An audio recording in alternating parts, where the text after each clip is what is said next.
করবেন, আপনারা ব্যবস্থা নেবেন যাতে বিভিন্ন রকমের ষড়যন্ত্রের ফলে বিশ্বের পরাশক্তিরা যে ইসরায়েলের পক্ষে ভূমিকা রাখছে সেটা বন্ধ হয়।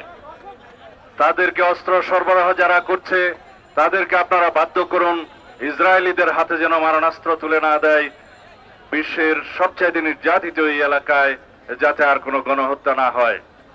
আমরা অবিলম্বে ফিলিস্তিনে, গাজায়, রাফায় গণহত্যা বন্ধ চাই। সারা পৃথিবীর মানুষ জেগে উঠেছে। গতকালকে সারা পৃথিবীতে মানুষ প্রতিবাদ জানিয়েছে। নো ওয়ার্ক নো স্কুল নামে যে প্রোগ্রাম করেছে সারা পৃথিবীতে, বাংলাদেশেও সেটা পালিত হয়েছে। আমরা সবাই অংশগ্রহণ করেছি।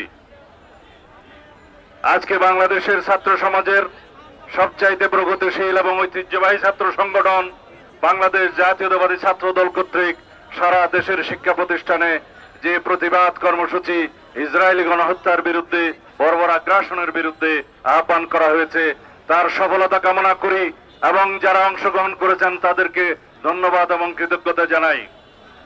আপনারা জানেন বাংলাদেশের বিগত ফ্যাসিবাদী সরকার আওয়ামী লীগ পরোক্ষভাবে ইসরায়েলকে স্বীকৃতি দিয়েছিল। কিভাবে? তারা বাংলাদেশের পাসপোর্টে ইসরায়েল ব্যতীত সকল রাষ্ট্রে গমনের যে নির্দেশনা ছিল সেখান থেকে ইসরায়েল শব্দটি রিমুভ করে দিয়েছিলেন, প্রত্যাহার করে নিয়েছিলেন। তার মানে দাঁড়ায় তারা ইসরায়েলকে স্বীকৃতি দিয়েছিল, অথচ তারা বাংলাদেশের মুসলমানদের পক্ষে, সারা পৃথিবীর মুসলমানদের পক্ষে মায়া কান্নাও কান্ত। বাংলাদেশের বিরোধী রাজনৈতিক কর্মী এবং যারা ফ্যাসিবাদের বিরুদ্ধে আন্দোলন করেছে সকল গণতান্ত্রিক শক্তি, সামাজিক শক্তি সহ দেশের আপামর জনসাধারণের বিরুদ্ধে আড়ি পাতা যন্ত্রের মাধ্যমে যে নির্যাতনের তারা সূচনা করেছিলেন, সেই আড়ি পাতা যন্ত্র পেগাসাস স্পাইওয়ার সে ইসরায়েল থেকে তারা খরিদ করেছিল এই হাসিনা সরকার।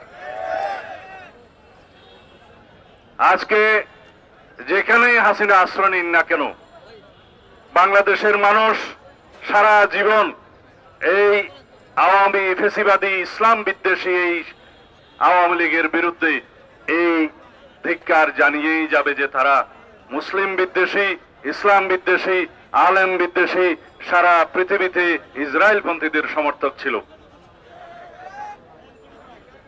আমরা পত্রিকান্তরে যে পরিসংখ্যান পেয়েছি 50 থেকে 60 হাজারেরও বেশি ফিলিস্তিনবাসী নারী শিশু সহ যারা হত্যাযজ্ঞের শিকার হয়েছে, প্রকৃতপক্ষে সেই পরিসংখ্যান আরো অনেক বেশি। যারা অপুষ্টিতে ভোগে, যে সমস্ত শিশুরা মৃত্যুর মুখোমুখি হচ্ছে, তাদেরকে হত্যাকাণ্ডের শিকার হিসেবে গণ্য করতে হবে। যে সমস্ত বৃদ্ধরা খাদ্যের অভাবে, বিভিন্ন চিকিৎসার অভাবে যারা মৃত্যুবরণ করছে, তারাও এই গণহত্যার শিকার। সেই হিসাবে লক্ষ লক্ষ ফিলিস্তিনি ভাই বোনেরা এই বর্বর আগ্রাসন এবং গণহত্যার শিকার হয়েছে। সারা পৃথিবীতে আজকে কণ্ঠ উচ্চারিত হচ্ছে ইসরায়েলের বিরুদ্ধে এবং ইঙ্গো মার্কিন ষড়যন্ত্রের বিরুদ্ধে, যে ইসরায়েলিকে যারা মদত দিচ্ছে তাদেরকে সমস্ত মদত বন্ধ করতে হবে এবং ইসরায়েলের সমস্ত পণ্য আমরা বর্জন করব। তার মানে এই না যে আমরা কোনো ব্যবসায়িক প্রতিষ্ঠানে হামলা করব। গতকালকে বাংলাদেশে কিছু স্থাপনায় হামলা হয়েছে, আমরা তার নিন্দা জানাই এবং এখানে আমরা বলতে চাই সরকারের ব্যর্থতা এখানে লক্ষণীয়, আইন শৃঙ্খলা বাহিনীর ব্যর্থতা এখানে লক্ষণীয়। তাদের উচিত ছিল আগের থেকে এখানে সতর্কতা অবলম্বন করা, তাহলে বাংলাদেশের নামে এই বদনামটা আমাদের নিতে হতো না।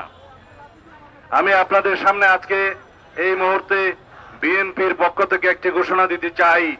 আমরা ফিলিস্তিনি জনগণের পক্ষে এই গণহত্যার, ইসরায়েলি গণহত্যার প্রতিবাদে এবং বর্বর আগ্রাসনের প্রতিবাদে বাংলাদেশ জাতীয়তাবাদী দলের পক্ষ থেকে অতি শিগগির সারা বাংলাদেশে এবং কেন্দ্রীয়ভাবে আমরা একটি বৃহৎ কর্মসূচির ঘোষণা করব।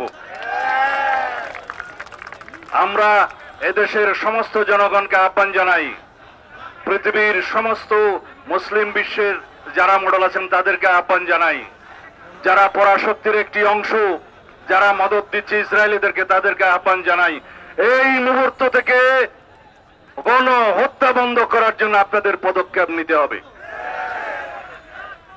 জাতিসংঘের ভূমিকা প্রশ্নবিদ্ধ। কিন্তু ইসরায়েলিরা কখনো জাতিসংঘের কোন রেজলিউশনের প্রতি সম্মান দেখায়নি। এই ইসরায়েলি সরকার জাতিসংঘের কোন নির্দেশনা, কোন অনুশাসন আজ পর্যন্ত মানেনি। এই পরাশক্তির দুই একটা দেশ তারা সব সময় যখনই ফিলিস্তিনি মুসলমানের পক্ষে জাতিসংঘ রেজলিউশন পাশ করেছে তারা তার বিরুদ্ধে ভেটো প্রয়োগ করেছে, আপনারা সবাই জানেন। তার মানে হচ্ছে ইসরায়েলের মদতদাতা এই কয়েকটি পরাশক্তিকে তাদের ভূমিকা নিয়ে সারা বিশ্বের মানুষের কাছে জবাবদিহি করতে হবে। যতদিন পর্যন্ত ফিলিস্তিন মুক্ত না হবে, যতদিন পর্যন্ত ফিলিস্তিনে গণহত্যা বন্ধ না হবে, যতদিন পর্যন্ত ইসরায়েলি বর্বর আগ্রাসন বন্ধ না হবে, ততদিন পর্যন্ত আমরা অবিরত বাংলাদেশ এবং সারা পৃথিবীর মানুষকে আহ্বান জানাবো। আমরা আমাদের প্রতিবাদ এবং নিন্দা আমাদের জানাতে থাকতেই হবে। এটাই আমাদের এই পর্যন্ত করণীয়ের মধ্যে আছে। আমি এই চৈত্রের ভর দুপুরে আপনারা অনেক কষ্ট করে আমাদের বক্তব্য শোনার জন্য আপনাদের প্রতি সত্যি কৃতজ্ঞতা এবং ধন্যবাদ জানাই।